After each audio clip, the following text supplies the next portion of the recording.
Hey, what up, everybody? Steviebreech coming to you with my thoughts on the Royal Rumble. Last night's show was excellent. I was able to check it out after I got home off of work, so I was able to watch the replay. I did check out the thoughts on Twitter all the way up until the Rumble. I didn't want to know anything about that, but I did know the results of it. But still, I thought that the CM Punk versus Dolph Ziggler match, even knowing the ending, was an excellent match. I loved all the false finishes that CM Punk was getting, but not having a referee to do it. I loved how Laurinaitis never tried to screw CM Punk, and I just thought the whole match was really really good. Dolph Ziggler, to me, is probably one of the MVPs of the WB. In my eyes, you can tell he's one of those guys that doesn't care if he wins or loses. That's one of my favorite things about him, and that's why I like watching his matches so much, because he's going to give everything to that company, to try to get it to its peak. He's going to do anything that he's asked.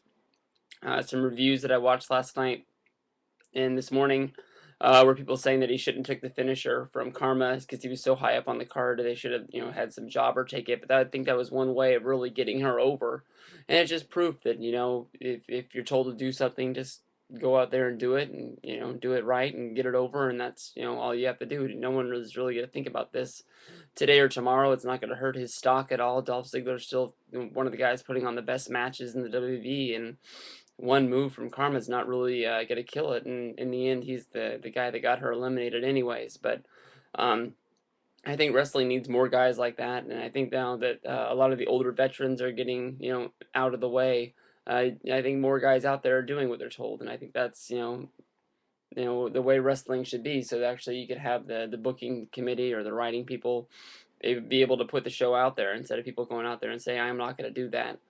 Um, Sheamus as a winner is really cool. A lot of people were in their reviews and stuff were saying that it was a youth movement and it was really good that some new people were winning this, but and then they were making new stars. But to me, Sheamus is a two-time WWE champion. I don't know if people forgot that. And when he was champion on the main brand on Monday Night Raw, going up against the guys like John Cena. So to me, he already is a guy that is a star, and it is nice that he is a new first time winner, and he was one of the guys that I had picked to go number one, number two, somewhere in there. I had Jericho winning it, but I had been in my wild card with Sheamus, and I also had a thought on Wade Barrett. All three of those guys had good, strong showings.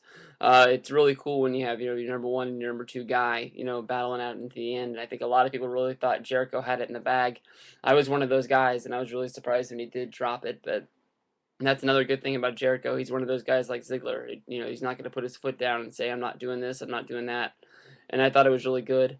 Having all the announcers run up in there, I thought that was really cool. I thought it was a little too obvious that Cole was getting in there. But to me, in the back of my mind, I think that was just sort of a dream of seeing him in that orange singlet again. And then when he actually did get in there, I thought it was gold. But he was like, I think I got a hunch.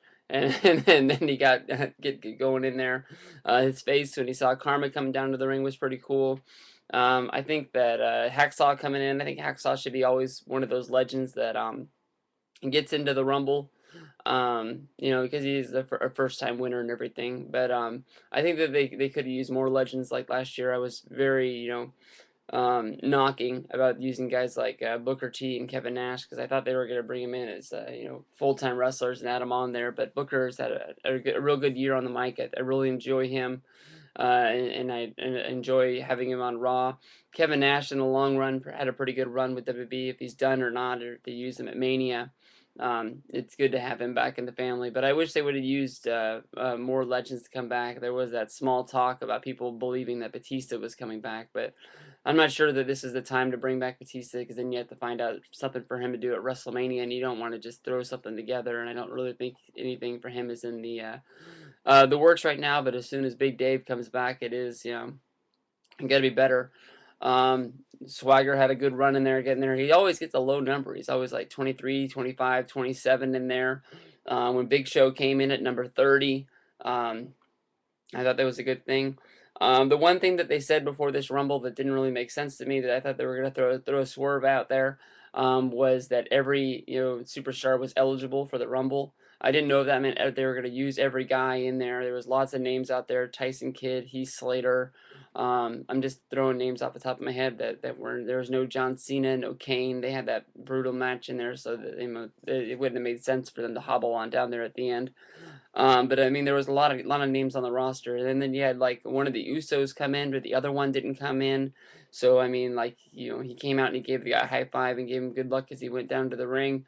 Um, so I don't know how they, storyline wise, some guys made it and some guys didn't. Why would one Uso get to go in? They should have had a storyline where everybody got to draw a ball, but they were blank balls, and if you got a blank ball, you didn't get to go into the Rumble or something like that to explain it, because I never really made sense. And then when they use one guy from a tag team and another guy from a tag team doesn't get to go, that makes me wonder even more. But in the long run, a year from now, I probably won't think about that at all, and it won't make sense. But Sheamus as a winner makes sense.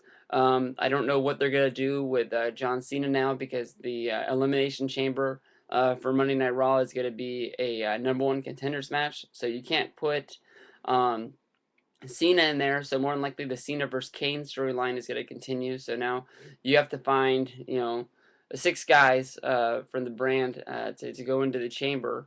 One of them not being CM Punk, because he'll have a championship match, and then you have to minus somebody else who might be Ziggler. So you got guys like Miz, R-Truth, Swagger.